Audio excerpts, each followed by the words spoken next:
GBA ಚುನಾವಣೆಗಳನ್ನ ಗೆಲ್ಲೋದಕ್ಕೆ ಕೇಸರಿ ಈಗ ಮತ ಮಂತ್ರವನ್ನ ಜಪಿಸೋದಕ್ಕೆ ಮುಂದಾಗ್ತಾ ಇದೆ. ಬಿಎಸ್ವೈಗೆ ಈಗ ದೆಹಲಿ ದೊರೆಗಳ ಅಭಯ ಏನಾದರೂ ಸಿಕ್ಕಿದೆಯಾ? ಬಿಎಸ್ ಯಡಿಯೂರಪ್ಪನವರಿಗೆ ದೆಹಲಿಯ ದೊರೆಗಳು ಅಭಯ ಏನಾದರೂ ಕೊಟ್ಟಿದ್ದಾರಾ? ರಾಜಾ ಹುಲಿಗೆ ನಿತಿನ್ ಅವರು ಹೈ ಟಾಸ್ಕ್ ಕೊಟ್ರಾ ಅನ್ನೋ ಪ್ರಶ್ನೆ ಕಾಡ್ತಾ ಇದೆ. ನಿತಿನ್ ನಬೀನ್ ಅವರ ನೇತೃತ್ವದಲ್ಲಿ ರಾಜ್ಯ ಬಿಜೆಪಿಯಲ್ಲಿ ಸಭೆ ನಡೀತು. ಕಳೆದ 1.5 ಗಂಟೆಯಿಂದ ಸಭೆ ನಡೀತಾ ಇದೆ. ಸಭೆಯಲ್ಲಿ ಹಲವಾರು ವಿಚಾರಗಳಿಗೆ ಸಂಬಂಧಪಟ್ಟಂತೆ ಚರ್ಚೆ ನಡೀತಾ ಇದೆ.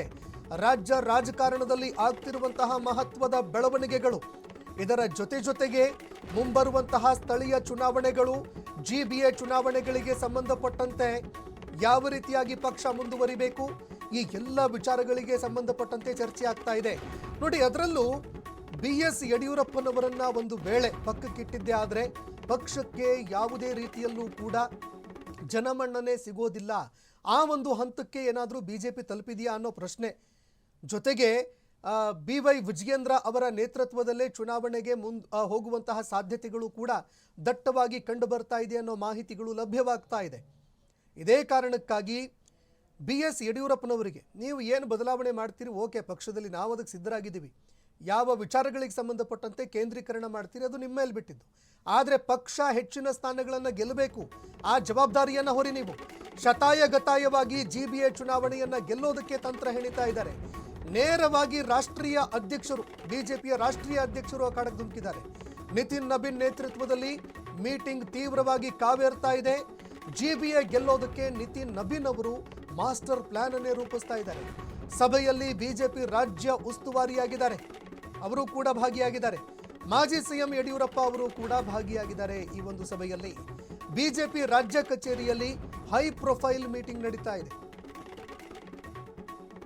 ಇದೀಗ ಈ ಒಂದು ಮೀಟಿಂಗ್ನಲ್ಲಿ ಮುಂಬರುವಂತಹ ಚುನಾವಣೆಗಳಿಗೆ ಸಂಬಂಧಪಟ್ಟಂತೆ ಚರ್ಚೆ ಆಗ್ತಾ ಇದೆ ಅನ್ನೋ ಮಾತುಗಳು ಕೇಳಿಬರ್ತಾ ಇದೆ.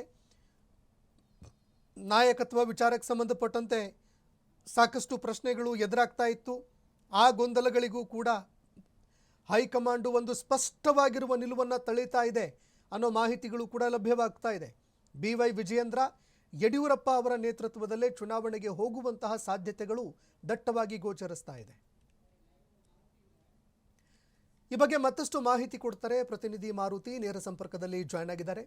ಮಾರುತಿ, ಬಿಜೆಪಿ ರಾಷ್ಟ್ರೀಯ ಅಧ್ಯಕ್ಷ ನಿತಿನ್ ನಬೀನ್ ಅವರು ರಾಜ್ಯಕ್ಕೆ ಆಗಮಿಸಿದ್ದಾರೆ. ಇದೇ ಸಂದರ್ಭದಲ್ಲಿ ಮುಂಬರುವ ಚುನಾವಣೆಗಳು ಜೊತೆಗೆ ರಾಜ್ಯ ರಾಜಕಾರಣದ ಬೆಳವಣಿಗೆಗಳಿಗೆ ಸಂಬಂಧಪಟ್ಟಂತೆ ಚರ್ಚೆಗಳಾಗಿದೆ. ಮುಂದಿನ ಚುನಾವಣೆಗಳನ್ನು ಎದುರಿಸೋದಕ್ಕೆ, ಪಕ್ಷವನ್ನು ಬಲಪಡಿಸೋದಕ್ಕೆ ಯಾವ ತಂತ್ರವನ್ನು ಹೆಣಿತಾ ಇದ್ದಾರೆ ರಾಷ್ಟ್ರೀಯ ಅಧ್ಯಕ್ಷರು ಅಂತ?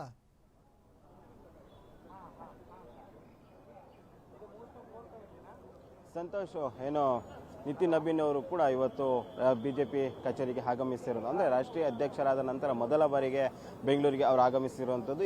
ಇವತ್ತು ಸಂಸದರಾಗಿರ್ಬೋದು, ಶಾಸಕರಾಗಿರ್ಬೋದು, ಮತ್ತು MLCಗಳಾಗಿರ್ಬೋದು, ಅದೇ ರೀತಿ ಸಂಘಟನಾತ್ಮಕವಾಗಿ ಯಾರೆಲ್ಲ ವ್ಯಕ್ತಿಗಳಿದ್ದಾರೆ ಅವ್ರನ್ನೆಲ್ಲ ಕರೆಸಿ ಇವತ್ತು ಮಹತ್ವದ ಒಂದು ಮೀಟಿಂಗನ್ನು ಕರೆದಿರುವಂಥದ್ದು. ಆ ಮೀಟಿಂಗ್ ಕೂಡ ನಡೆಸ್ತಾ ಇರೋದು. ಸುಮಾರು 1.5 ಗಂಟೆಗಳ ಕಾಲ ಈ ಮೀಟಿಂಗನ್ನು ನಡೆದಿರುವಂಥದ್ದು. ಆರಂಭದಲ್ಲಿ ಸಾಕಷ್ಟು ರಾಜಕೀಯ ವಿಚಾರಗಳ ಬಗ್ಗೆ ಚರ್ಚೆ ಮಾಡಿರುವಂಥದ್ದು. ಅದರಲ್ಲಿ ಪ್ರಮುಖವಾಗಿ GBA ಎಲೆಕ್ಷನ್ ಬಗ್ಗೆ ಈಗಿನಿಂದಲೇ ತಯಾರಿ ಆರಂಭಿಸಿ ಅಂತ ಕೂಡ ಒಂದು ರೀತಿಯಾದ ಟಾಸ್ಕ್ ಕೊಟ್ಟಿರೋದು. ಯಾಕೆಂದ್ರೆ ಈ ಸಭೆಯಲ್ಲಿ ಈಗಾಗಲೇ ಯಡಿಯೂರಪ್ಪ ಆಗಿರ್ಬೋದು, ಮತ್ತೆ ಅದೇ ರೀತಿ ವಿಜಯೇಂದ್ರ ಸೇರಿದಂತೆ ಮಾಜಿ CMಗಳಾಗಿರ್ಬೋದು, ಮತ್ತೆ ಅದೇ ರೀತಿ ಮಾಜಿ ಏನು ಪ್ರಮುಖ ನಾಯಕರಿದ್ದಾರೆ, ಕೋರ್ ಕಮಿಟಿ ಸದಸ್ಯರುಗಳಿದ್ದಾರೆ, ಅವರೆಲ್ಲರೂ ಕೂಡ ಈ ಸಭೆಯಲ್ಲಿ ಭಾಗಿಯಾಗಿರೋದ್ರಿಂದ GBಯಲ್ಲಿ ಅಧಿಕಾರಕ್ಕೆ ಬರುವ ನಿಟ್ಟಿನಲ್ಲಿ ಕಾರ್ಯತಂತ್ರವನ್ನು ರೂಪಿಸಿ ಅಂತ ಕೂಡ ಒಂದು ಟಾಸ್ಕ್ ಅನ್ನು ಕೊಟ್ಟಿರುವಂಥದ್ದು. ಅದೇ ರೀತಿಯ ತಳಮಟ್ಟದಿಂದ ಸಂಘಟನೆಗಳನ್ನು ಮಾಡಿ ಮತ್ತು ಪ್ರಮುಖವಾಗಿ ಏನು ಮೋದಿ ಸರ್ಕಾರ 12 ವರ್ಷದಲ್ಲಿ ಜಾರಿಗೆ ತಂದಿದೆ ಆ ರೀತಿಯಂತೆ ಯೋಜನೆಗಳಿದೆ ಅವನ್ನು ಜನರನ್ನು ಮುಟ್ಟಿಸುವಲ್ಲಿ ಯಶಸ್ವಿಯಾಗಿರಿ. ಮತ್ತೆ ಅದೇ ರೀತಿ ಕಾಂಗ್ರೆಸ್ ಸರ್ಕಾರ ಇಲ್ಲಿವರೆಗೂ ಯಾವ ರೀತಿಯಾದಂತಹ ದುರಾಡಳಿತ ಆಗಿರ್ಬೋದು, ಮತ್ತೆ ಅದೇ ರೀತಿ ಲಂಚದ ಆರೋಪ ಬಂದಿದೆ, ಮತ್ತೆ ಅದೇ ರೀತಿ ಅಭಿವೃದ್ಧಿ ಇಲ್ಲ ಅಂತ ಏನು ಜನರು ಮಾತಾಡಿಸಿದ್ದಾರೆ, ಅದನ್ನು ಕೂಡ ಅದೇ ರೀತಿಯಾಗಿ ಮುಂದಿನ 28ರ ಎಲೆಕ್ಷನ್ವರೆಗೂ ಹಿಡಿದಿಟ್ಟುಕೊಳ್ಳುವ ಪ್ರಯತ್ನಗಳನ್ನು ನೀವು ಮಾಡಿ ಅದರ ನಿಟ್ಟಿನಲ್ಲಿ ಒಂದು ರೀತಿಯಾದ ಪ್ರತಿಭಟನೆಗಳಾಗಿರ್ಬೋದು ಮತ್ತು ಕಾರ್ಯಕ್ರಮಗಳನ್ನು ರೂಪಿಸಿ ಅಂತ ಕೂಡ ಒಂದು ಸಂದೇಶವನ್ನು ಕೂಡ ಇವತ್ತು ಸಭೆಯಲ್ಲಿ ಕೊಟ್ಟಿರುವಂಥ, ಅಂದರೆ ಸಾಕಷ್ಟು ವಿಚಾರಗಳಲ್ಲಿ ಈಗಾಗಲೇ ಏನು ತಯಾರಿಯನ್ನು ನಡೆಸ್ತಿರುವಂಥದ್ದು. ಪ್ರಮುಖವಾಗಿ ಏನು ಇಲ್ಲಿವರೆಗೂ ಕೂಡ ಬಿಜೆಪಿಯರು ಸ್ವತಂತ್ರವಾಗಿ ಅಧಿಕಾರಕ್ಕೆ ಬಂದಿಲ್ಲ, ಆದರೆ ಈ ನಿಟ್ಟಿನಲ್ಲಿ ಈಗ 2028ರ ವಿಧಾನಸಭೆ ಚುನಾವಣೆ ಏನು ಬರುತ್ತೆ ಆವಾಗ. ಓಕೆ ಮಾರುತಿ, ಮತ್ತೆ ಸಂಪರ್ಕಿಸ್ತೀನಿ ನಾನು ನಿಮ್ಮನ್ನ. ಮತ್ತೊಂದು ಬ್ರೇಕಿಂಗ್ ಅಪ್ಡೇಟ್ ಬರ್ತಾ ಇದೆ ಈಗ ಇದೇ ವಿಚಾರಕ್ಕೆ ಸಂಬಂಧಪಟ್ಟಂತೆ. ನೋಡಿ, ಬಿಜೆಪಿಯಲ್ಲಿ ಇವತ್ತು ಹೈ ಪ್ರೊಫೈಲ್ ಮೀಟಿಂಗ್ ಆಗ್ತಾ ಇದೆ. ಆಡಳಿತಾರೂಢ ಕಾಂಗ್ರೆಸ್ ಅನ್ನ ಹಿಂದಿಕ್ಕೋದಕ್ಕೆ ಕೇಸರಿ ತಂತ್ರವನ್ನ ಹೆಣಿತಾ ಇದೆ. ಯಡಿಯೂರಪ್ಪ ಮತ್ತು ಪುತ್ರಗೆ ದೆಹಲಿ ದೊರೆಗಳು ಹೈ ಟಾಸ್ಕ್ ಕೊಟ್ಟಿದ್ದಾರೆ. ಶತಾಯಗತಾಯವಾಗಿ ಜಿಬಿಎ ಪಾರುಪತ್ಯವನ್ನ ಸಾಧಿಸೋದಕ್ಕೆ ತಂತ್ರ ಹೆಣಿತಾ ಇದ್ದಾರೆ. ಬಿಜೆಪಿ ಕಚೇರಿಯಲ್ಲಿ ನಿತಿನ್ ನಬೀನ್ ಅವರ ಸಭೆ ಕಾವೇರ್ತಾ ಇದೆ. ಚುನಾವಣೆ ಗೆಲ್ಲೋದಕ್ಕೆ ರೂಪುರೇಷೆಗಳ ಬಗ್ಗೆ ಭಾರಿ ಚರ್ಚೆ ಆಗ್ತಾ ಇದೆ. ರಾಜ್ಯ ನಾಯಕರ ನೇತೃತ್ವದಲ್ಲಿ ನಿತಿನ್ ನಬೀನ್ ಅವರು ಮೀಟಿಂಗ್ ನಡೆಸಿದ್ದಾರೆ. ಇನ್ನು ರಾಜ್ಯದ ಪ್ರಮುಖ ನಾಯಕರ ಜೊತೆಯಲ್ಲಿ ನಿತಿನ್ ನಬೀನ್ ಅವರು ಸಭೆಯನ್ನ ಮಾಡ್ತಾ ಇದ್ದಾರೆ. ಇಲ್ಲಿ ರಾಜ್ಯ ಕಾಂಗ್ರೆಸ್ ಅನ್ನ ಹಿಂದಿಕ್ಕೋದಕ್ಕೆ ಒಂದು, ಎರಡನೆಯದು ರಾಜ್ಯದ ಪ್ರಮುಖ ಸಮಸ್ಯೆಗಳ ವಿಚಾರಕ್ಕೆ ಸಂಬಂಧಪಟ್ಟಂತೆ ಗಮನ ಹರಿಸಬೇಕು. ಆ ವಿಚಾರವನ್ನ ಜನರ ಎದುರಿಗೆ ತೆಗೆದುಕೊಂಡು ಹೋಗಬೇಕು, ಚುನಾವಣೆಯಲ್ಲಿ ಗೆಲ್ಲಲೇಬೇಕು ಅಂತ ಟಾಸ್ಕ್ ಕೊಟ್ಟಿದ್ದಾರೆ. ಈ ಬಗ್ಗೆ ಮತ್ತಷ್ಟು ಮಾಹಿತಿ ಕೊಡ್ತಾರೆ ಮಾರುತಿ ಮತ್ತೆ ಸಂಪರ್ಕದಲ್ಲಿದ್ದಾರೆ.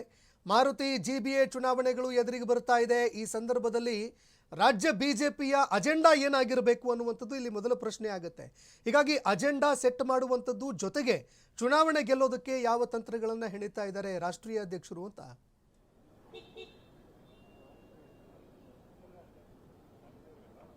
ಸಂತೋಷ್, ಈಗಾಗಲೇ ಸಾಲು ಟಾಸ್ಕ್ ಅನ್ನ ರಾಜ್ಯ ನಾಯಕರಿಗೆ ಕೊಟ್ಟಿರೋದು. ಅಂದ್ರೆ ಈಗಿನಿಂದನೇ ಎಲ್ಲವೂ ತಯಾರಿ ಆರಂಭಿಸಿ ಜಿಬಿಎ ಚುನಾವಣೆ ಯಾವಾಗ ಅಂದ್ರೂ ಅನೌನ್ಸ್ ಆದ್ರೂ ಪರವಾಗಿಲ್ಲ, ಆ ನಿಟ್ಟಿನಲ್ಲಿ ನಾವು ಈಗಾಗಲೇ ತಯಾರಿಯನ್ನು ನಡೆಸಬೇಕು ಮತ್ತೆ ಗೆಲ್ಲುವ ನಿಟ್ಟಿನಲ್ಲಿ ಈಗಿನಿಂದಲೇ ಕಾರ್ಯತಂತ್ರ ರೂಪಿಸಿ ಅಂತ ಕೂಡ ರಾಜ್ಯ ನಾಯಕರಿಗೆ ಒಂದು ಟಾಸ್ಕ್ ಅನ್ನ ಕೊಟ್ಟಿರುವಂಥದ್ದು. ಅದರಲ್ಲೂ ಪ್ರಮುಖವಾಗಿ ಯಡಿಯೂರಪ್ಪ ಆಗಿರ್ಬೋದು ಮತ್ತು ವಿಜಯೇಂದ್ರ ಆಗಿರ್ಬೋದು, ಏನೆಲ್ಲ ರಾಜ್ಯ ನಾಯಕರಿದ್ದಾರೆ ಅವರೆಲ್ಲರಿಗೂ ಕೂಡ ಟಾಸ್ಕ್ ಅನ್ನ ನೀಡಿರುವಂಥದ್ದು. ಈಗಾಗಲೇ ಸಿದ್ಧತೆಯನ್ನು ಕೂಡ ಆರಂಭಿಸಿ, ಯಾಕೆಂದ್ರೆ ತಳಮಟ್ಟದಿಂದ ಕಾರ್ಯಕರ್ತರನ್ನ ಸಂಘಟಿಸಿ ಮತ್ತು ತಳಮಟ್ಟದಲ್ಲಿ ನಮ್ಮ ಏನು ಸಂದೇಶಗಳಿವೆ ಮತ್ತೆ ಅದೇ ರೀತಿ ಇಲ್ಲಿವರೆಗೂ ಕೂಡ ಕಾಂಗ್ರೆಸ್ ಅಧಿಕಾರಕ್ಕೆ ಬಂದಾಗಿಂದ ಯಾವ ರೀತಿಯಾದ ಭ್ರಷ್ಟಾಚಾರದಲ್ಲಿ ಪಾಲ್ಗೊಂಡಿದೆ ಮತ್ತು ಬೆಂಗಳೂರಿನಲ್ಲಿ ಯಾವ ರೀತಿ ಅಭಿವೃದ್ಧಿ ಹೀನಾಗಿದೆ ಅದರವೆಲ್ಲವೂ ಕೂಡ ಜನರಿಗೆ ತಲುಪಿಸುವ ನಿಟ್ಟಿನಲ್ಲಿ ನೀವು ಕಾರ್ಯಕ್ರಮಗಳನ್ನು ರೂಪಿಸಿ ಮತ್ತೆ ಅದೇ ರೀತಿ ಜಿಲ್ಲಾವಾರುಗಳು ಕೂಡ ಕೆಲವೊಂದು ಕಾರ್ಯಕ್ರಮಗಳನ್ನು ರೂಪಿಸಿ. ಯಾಕೆಂದ್ರೆ ಒಂದು ಜಿಬಿಎ ಅಂತಲ್ಲ, ಸ್ಥಳೀಯ ಮಟ್ಟದ ಚುನಾವಣೆಗಳು ಕೂಡ ಈಗಿಂದನೇ ತಯಾರಿ ಆರಂಭಿಸಿ ಮತ್ತೆ 2028ರಲ್ಲಿ ಬರುವಂತಹ ಚುನಾವಣೆ, ವಿಧಾನಸಭಾ ಚುನಾವಣೆ ಏನಿದೆ ಅದನ್ನು ಪ್ರಮುಖವಾಗಿ ಇಟ್ಕೊಂಡು ಈಗಿನಿಂದ ತಯಾರಿಯನ್ನು ಆರಂಭಿಸಿ ಅಂತ ಎಲ್ಲ ನಾಯಕರಿಗೂ ಟಾಸ್ಕ್ ಅನ್ನ ಕೊಟ್ಟಿರುವಂಥದ್ದು. ಪ್ರಮುಖವಾಗಿ ಸಂಘಟನೆ ವಿಚಾರದಲ್ಲಿ ನೀವು ಎಚ್ಚರಿಕೆಯಾಗಿರಬೇಕು, ಯಾಕೆಂದ್ರೆ ತಳಮಟ್ಟದಲ್ಲಿ ಸಂಘಟನೆಗಳು ಆಗಲೇಬೇಕು ಮತ್ತು ಮುಂದಿನ ಚುನಾವಣೆ ದೃಷ್ಟಿಯಿಂದ ಕೂಡ ಎಲ್ಲರೂ ಕೂಡ ಕಾರ್ಯಕರ್ತರ ಜೊತೆಯಲ್ಲಿ ಇರಬೇಕು ಮತ್ತು ಜನತೆ ಜೊತೆಯಲ್ಲಿ ಇದ್ಕೊಂಡು ಎಲ್ಲ ಕಾರ್ಯಕ್ರಮಗಳನ್ನು ತಲುಪಿಸುವ ಕೆಲಸವನ್ನ ಮಾಡಿ. ಅಂದ್ರೆ 12 ವರ್ಷದಲ್ಲಿ ಮೋದಿಯವರು ಇಲ್ಲಿವರೆಗೂ ರಾಜ್ಯಕ್ಕೆ ಏನು ಕೊಡುಗೆಯನ್ನು ಕೊಟ್ಟಿದ್ದಾರೆ ಮತ್ತು ದೇಶಕ್ಕೆ ಏನೆಲ್ಲ ಕೊಡುಗೆಗಳನ್ನು ಕೊಟ್ಟಿದ್ದಾರೆ ಅವನ್ನೆಲ್ಲವೂ ಕೂಡ ಜನರಿಗೆ ಸ್ಪಷ್ಟವಾಗಿ ತಲುಪಿಸಿದ್ರೆ ನಮ್ಮ ಮುಂದಿನ ವಿಧಾನಸಭಾ ಚುನಾವಣೆ ಕೂಡ ಈಸಿ ಆಗುತ್ತೆ. ಆ ನಿಟ್ಟಿನಲ್ಲಿ ನೀವು ಒಂದು ಕಾರ್ಯಗಳನ್ನ ಮಾಡಿ ಅಂತ ಕೂಡ ಒಂದು ಟಾಸ್ಕ್ ಅನ್ನ ಕೊಟ್ಟಿರುವಂಥದ್ದು. ಸಂತೋಷ್. ಓಕೆ ಮಾರುತಿ, ಹಾಗೆ ಇರಿ. ಮತ್ತೊಂದು ಬ್ರೇಕಿಂಗ್ ಅಪ್ಡೇಟ್ ಬರ್ತಾ ಇದೆ ಇದೇ ವಿಚಾರಕ್ಕೆ ಸಂಬಂಧಪಟ್ಟಂತೆ. ಕೇವಲ ಜಿಬಿಎ ಮಾತ್ರ ಅಲ್ಲ, ಜಿಬಿಎ ಚುನಾವಣೆ ಮಾತ್ರ ದೆಹಲಿ ದೊರೆಗಳ ಒಂದು ಟಾಸ್ಕ್ ಆಗಿಲ್ಲ. ಮುಂಬರುವಂತಹ 2028ರ ವಿಧಾನಸಭೆ ಚುನಾವಣೆ ಅದರ ತಯಾರಿಗೂ ಕೂಡ ಹೈಕಮಾಂಡ್ ಆರ್ಡರ್ ಕೊಟ್ಟಿದೆಯಂತೆ. ಈಗ ಜಿಬಿಎ ಟಾರ್ಗೆಟ್ ಮುಂದೆ ವಿಧಾನಸಭೆ ಚುನಾವಣೆ ನಮ್ಮ ಗುರಿ 2028ಕ್ಕೆ ರಾಜ್ಯದಲ್ಲಿ ಬಿಜೆಪಿ ಪಕ್ಷ ಅಧಿಕಾರಕ್ಕೆ ತರಲೇಬೇಕು. ನೀವು ಈಗಾಗಲೇ 2 ಬಾರಿ ಅಧಿಕಾರಕ್ಕೆ ಬಂದರೂ ಕೂಡ ಸಂಪೂರ್ಣ ಬಹುಮತದಿಂದ ರಾಜ್ಯದಲ್ಲಿ ಅಧಿಕಾರಕ್ಕೆ ಬರೋದಕ್ಕಾಗಿಲ್ಲ. 2028ಕ್ಕೆ ಸಂಪೂರ್ಣ ಬಹುಮತದಿಂದ ಬಿಜೆಪಿ ಅಧಿಕಾರಕ್ಕೆ ಬರಲೇಬೇಕು. ಈಗಾಗಲೇ ಜೆಡಿಎಸ್ ಪಕ್ಷದ ಜೊತೆ ನಮ್ಮದು ಮೈತ್ರಿಯಾಗಿದೆ. ಮೈತ್ರಿಯನ್ನು ಕೂಡ ಸರಿಯಾಗಿ ಕಾಪಾಡಿಕೊಂಡು ಹೋಗಿ ಬಿಜೆಪಿ ನಾಯಕರು ಇದರ ಲಾಭ ಪಡ್ಕೊಳ್ಬೇಕು ಅಂತ ನಿತಿನ್ ನಬೀನ್ ಅವರು ಹೈ ಆರ್ಡರ್ ಮಾಡಿದ್ದಾರೆ. ಇನ್ನು ಮುಂಬರುವಂತಹ ಚುನಾವಣೆಯನ್ನು ಕೂಡ ಗೆಲ್ಲಬೇಕು. ಅದಕ್ಕೆ ಸಂಬಂಧಪಟ್ಟಂತೆ ಏನು ತಯಾರಿ ಇದೆ ಈಗಿನಿಂದಲೇ ಮಾಡಬೇಕು. ಯಾವುದೇ ಕಾರಣಕ್ಕೂ ಕೂಡ ಮೈ ಮರೆತು ಮಲಗೋ ಹಾಗಿಲ್ಲ. ಮೈ ಕೊಡವಿ ಎದ್ದು ನಿಂತು ರಾಜ್ಯ ಸರ್ಕಾರದ ಕುಂದು ಕೊರತೆಗಳು, ಅದರ ಸಮಸ್ಯೆಗಳು ಜೊತೆಗೆ ರಾಜ್ಯ ಸರ್ಕಾರದ ಒಂದು ಹಿನ್ನಡೆಗಳನ್ನು ಪ್ರಮುಖವಾಗಿ ರಾಜ್ಯದ ಜನತೆ ಮುಂದೆ ಇಟ್ಟು ರಾಜ್ಯದ ಜನರಲ್ಲಿ ರಾಜ್ಯ ಸರ್ಕಾರದ ವಿರುದ್ಧ ಆಂಟಿ ಇನ್ಕಂಬನ್ಸಿಯನ್ನು ತರಬೇಕು. ಅಸಮಾಧಾನವನ್ನು ಮೂಡಿಸುವಲ್ಲಿ ನೀವು ಪ್ರಯತ್ನವನ್ನು ಮಾಡಬೇಕು. ಆ ನಿಟ್ಟಿನಲ್ಲಿ ಕೆಲಸ ಮಾಡೋದಕ್ಕೆ ಮುಂದಾಗಬೇಕು. ಜಿಬಿಎ ಚುನಾವಣೆ ಮಾತ್ರ ನಮ್ಮ ಟಾರ್ಗೆಟ್ ಅಲ್ಲ, ಮುಂಬರುವಂತಹ ವಿಧಾನಸಭೆ ಚುನಾವಣೆ. ನಾವು ಈವರೆಗೂ ಕೂಡ ಬಹುಮತ ಪಡ್ಕೊಂಡು ಅಧಿಕಾರಕ್ಕೆ ಬಂದಿಲ್ಲ. 2 ಬಾರಿ ಅಧಿಕಾರಕ್ಕೆ ಬಂದರೂ ಕೂಡ ಬಹುಮತದಿಂದ ಅಧಿಕಾರಕ್ಕೆ ತರಬೇಕು ಅಂತ ರಾಜ್ಯ ನಾಯಕರಿಗೆ ಟಾಸ್ಕ್ ಕೊಟ್ಟಿದ್ದಾರಂತೆ. ಈ ಬಗ್ಗೆ ಮತ್ತಷ್ಟು ಮಾಹಿತಿ ಕೊಡ್ತಾರೆ ಪ್ರತಿನಿಧಿ ಮಾರುತಿ. ಮತ್ತೆ ನೇರ ಸಂಪರ್ಕದಲ್ಲಿ ಜಾಯ್ನ್ ಆಗಿದ್ದಾರೆ. ಮಾರುತಿ, ಒಂದು ಕಡೆ ಜೆಡಿಎಸ್ನ ನಾಯಕರು ಮೈತ್ರಿ ವಿಚಾರಕ್ಕೆ ಸಂಬಂಧಪಟ್ಟಂತೆ ಸರಿಯಾಗಿ ಸಮನ್ವಯತೆ ಇಲ್ಲ, ಕೊರತೆ ಇದೆ ಅನ್ನೋ ಮಾತುಗಳನ್ನು ಹೇಳ್ತಾ ಇದ್ರು. ಮತ್ತೊಂದು ಕಡೆ ಈಗ ಆ ಸಮನ್ವಯತೆಯನ್ನು ಕಾಪಾಡಿಕೊಳ್ಳೋದಕ್ಕೆ ನಿತಿನ್ ನಬೀನ್ ಅವರು ಏನಾದರೂ ಟಾಸ್ಕ್ ಕೊಟ್ಟಿದ್ದಾರೆ. 2028ರ ಚುನಾವಣೆ ಕೂಡ ಗುರಿಯಾಗಿದೆಯಾ ಬಿಜೆಪಿಯದ್ದು ಈಗಿನಿಂದಲೇ ಅಂತ?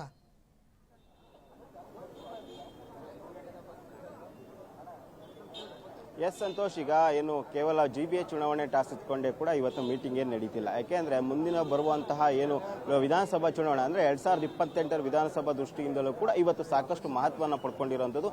ಎಲ್ಲ ನಾಯಕರಿಗೂ ಕೂಡ ಸೀರಿಯಸ್ ಟಾಸ್ಕನ್ನು ಕೊಟ್ಟಿರೋದು. ಅಂದರೆ ಪ್ರಮುಖವಾಗಿ ಇಲ್ಲಿವರೆಗೂ ಕೂಡ BJPಯವರು ಬಹುಮತದೊಂದಿಗೆ ಏನು ರಾಜ್ಯದಲ್ಲಿ ಅಧಿಕಾರಕ್ಕೆ ಬಂದಿಲ್ಲ. ಆದರೆ 2028ರಲ್ಲಿ ಬಹುಮತದೊಂದಿಗೆ ಅಧಿಕಾರಕ್ಕೆ ಬರುವ ನಿಟ್ಟಿನಲ್ಲಿ ನೀವು ಕೆಲಸಗಳನ್ನು ಮಾಡಿ, ಮತ್ತು ಅದೇ ರೀತಿ ಏನು ವಿಧಾನಸಭಾ ಕ್ಷೇತ್ರಗಳಾಗಿರ್ಬೋದು ಮತ್ತು ಜಿಲ್ಲಾ ಮಟ್ಟದಲ್ಲಿ ಕಾರ್ಯಕ್ರಮಗಳನ್ನು ರೂಪಿಸಿ, ಮತ್ತು ಪ್ರಮುಖವಾಗಿ ವಿಧಾನಸಭಾ ಕ್ಷೇತ್ರದಲ್ಲಿ ಎಲ್ಲರೂ ಕೂಡ ಈಗಿನಿಂದಲೇ ತಯಾರಿಯನ್ನು ನಡೆಸಿ ತಳಮಟ್ಟದ ಸಂಘಟನೆ ಆಗಿರ್ಬೋದು ಮತ್ತು ಕಾರ್ಯಕರ್ತರನ್ನು ಒಗ್ಗೂಡಿಸುವುದು ಅಂತ ಆಗಿರ್ಬೋದು, ಮತ್ತು ಅದೇ ರೀತಿ ತಮ್ಮಲ್ಲಿರುವಂತಹ ಭಿನ್ನಾಭಿಪ್ರಾಯಗಳನ್ನು ಬದಿಗಿ ಈ ಕಾರ್ಯಕ್ರಮಗಳಲ್ಲಿ ಎಲ್ಲರೂ ಕೂಡ ಕಾರ್ಯವನ್ನು ಮಾಡಿ ಮತ್ತು ಪಕ್ಷ ಗೆಲ್ಲುವ ಬೇಕಾದಂಥ ಎಲ್ಲ ವ್ಯವಸ್ಥೆಗಳನ್ನು ಈಗಲಿಂದನೇ ಅಂದರೆ 2 ವರ್ಷದಿಂದಲೇ ಆರಂಭ ಮಾಡಿ, ಆಗ ನಂತರ ನಮಗೆ ಗೆಲುವು ಈಸಿ ಆಗುತ್ತೆ ಅಂತ ಕೂಡ ಹೇಳಿರುವಂಥದ್ದು. ಇನ್ನೊಂದು ಕಡೆ ಎಲ್ಲ ಒಂದು ಕಡೆ ಬಿಜೆಪಿ ಅಂದರೆ JDS BJP ಮೈತ್ರಿ ಆದಾಗ ಲೋಕಸಭೆಯಲ್ಲಿ ಸಾಕಷ್ಟು ವರ್ಕೌಟ್ ಆಗಿರುವಂಥದ್ದು. ಅದನ್ನೇ ನೀವು ಮುಂದುವರಿಸಿ. ಯಾಕೆಂದ್ರೆ ಸಾಕಷ್ಟು ದಿನಗಳಿಂದ ಒಂದು ಚರ್ಚೆ ಆಗ್ತಾ ಇರುವಂಥದ್ದು ಅಂದ್ರೆ JDS BJP ಮೈತ್ರಿ ಆದಾಗಿಂದಲೂ ಕೂಡ ಚರ್ಚೆ ಆಗ್ತಾ ಇರೋ ವಿಚಾರ ಅಂದ್ರೆ ಕೇವಲ ಹೈಕಮಾಂಡ್ ಮಟ್ಟದಲ್ಲಿ ಮಾತ್ರ ಮೈತ್ರಿ ಆಗಿದೆ, ರಾಜ್ಯ ಮಟ್ಟದಲ್ಲಾಗಿರ್ಬೋದು ಮತ್ತು ತಳಮಟ್ಟದಲ್ಲಿ BJP ಮತ್ತು JDS ಮೈತ್ರಿ ಆಗಿಲ್ಲ ಎಂಬ ಚರ್ಚೆ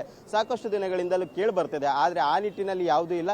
ಎಲ್ಲರೂ ಒಟ್ಟಾಗಿ ಕೆಲಸಗಳನ್ನ ಮಾಡಿ, ಮತ್ತು ಯಾಕೆಂದ್ರೆ ಮುಂದಿನ JDS ಮೈತ್ರಿ ಆಗಿರೋದ್ರಿಂದ ಮುಂದೆ ವಿಧಾನಸಭಾ ಚುನಾವಣೆ ಗೆಲ್ಲುವಲ್ಲೂ ಕೂಡ ನಮಗೆ ಸಾಕಷ್ಟು ಉಪಯೋಗ ಆಗುತ್ತೆ. ಯಾಕೆಂದ್ರೆ ಈಗಾಗಲೇ ಲೋಕಸಭೆ ಚುನಾವಣೆಯಲ್ಲಿ ಪ್ರೂವ್ ಆಗಿರೋದ್ರಿಂದ ಮುಂದಿನ ವಿಧಾನಸಭಾ ಚುನಾವಣೆಯಲ್ಲೂ ಕೂಡ ನಾವು ಯಶಸ್ವಿ ಆಗ್ತೀರಾ. ಆ ನಿಟ್ಟಿನಲ್ಲಿ ಎಲ್ಲರೂ ಕೂಡ ಒಟ್ಟಾಗಿ ಕಾರ್ಯವನ್ನು ನಿರ್ವಹಿಸಿ, ಪ್ರಮುಖವಾಗಿ ಮೋದಿ ಕಾರ್ಯಕ್ರಮಗಳನ್ನು ಜನರಿಗೆ ತಲುಪಿಸಿ, ಅದೇ ರೀತಿ ಕಾಂಗ್ರೆಸ್ ಏನೆಲ್ಲ ವಿಫಲವಾಗಿದೆ ಇಲ್ಲಿವರೆಗೂ ಅಂದ್ರೆ 3 ವರ್ಷ ಆಡಳಿತದಲ್ಲಿ ಗ್ಯಾರಂಟಿಯನ್ನು ಹೊರತುಪಡಿಸಿ ಅಭಿವೃದ್ಧಿ ವಿಚಾರದಲ್ಲಿ ಆಗಿರಬಹುದು, ಮತ್ತೆ ಅದೇ ರೀತಿಯಾದ ಜನರಿಗೆ ಪರಿಹಾರ ಒದಗಿಸಲು ಆಗಿರಬಹುದು, ಮತ್ತೆ ನೆರೆ ಹಾವಳಿ ಈ ರೀತಿಯಾದಂಥ ಯಾವೆಲ್ಲ ವಿಚಾರಗಳಲ್ಲಿ ವಿಫಲ ಆಗಿದೆ ಅದನ್ನ ಜನರಿಗೆ ತಲುಪಿಸುವ ಕೆಲಸವನ್ನ ಮಾಡಬೇಕು. ಆ ನಿಟ್ಟಿನಲ್ಲಿ ನಾವು ಎಲ್ಲವನ್ನು ಕೂಡ ಆ ಜನರಿಗೆ ತಲುಪಿಸ್ತಾ ಇರೋದ್ರಿಂದ ನಮಗೆ ಮುಂದಿನ ದಿನಗಳಲ್ಲಿ ಯಶಸ್ವಿ ಕಾಣಲು ಸಾಧ್ಯವಾಗುತ್ತೆ ಅಂತ ಕೂಡ ಒಂದು ರೀತಿಯಾದ ಟಾಸ್ಕ್ ಅನ್ನ ಕೊಟ್ಟಿರೋದು. ಒಟ್ಟಿನಲ್ಲಿ ಯಾವುದೇ ಭಿನ್ನಾಭಿಪ್ರಾಯಗಳಿದ್ರು ಕೂಡ ಏನೇ ಇದ್ರೂ ಕೂಡ ಒಟ್ಟಾಗಿ ಕೆಲಸಗಳನ್ನ ಮಾಡಿ ಅಂತ ನೇರ ಸಂದೇಶವನ್ನ ಕೂಡ ಒಂದು ರೀತಿ ಕೊಟ್ಟಿರುವಂತದ್ದು ನಿತಿನ್ ನಬೀನ್. ಸಂತೋಷ್, ಧನ್ಯವಾದಗಳು ಮಾರುತಿ ನಿಮ್ಮೆಲ್ಲ ಮಾಹಿತಿಗೆ. ನೋಡಿ, ಈವರೆಗೂ BJP ರಾಜ್ಯದಲ್ಲಿ ಅಧಿಕಾರಕ್ಕೆ ಬಂದಿರುವಂಥದ್ದು ಅದು ಮೈತ್ರಿ ಸರ್ಕಾರದಿಂದ ಮಾತ್ರ.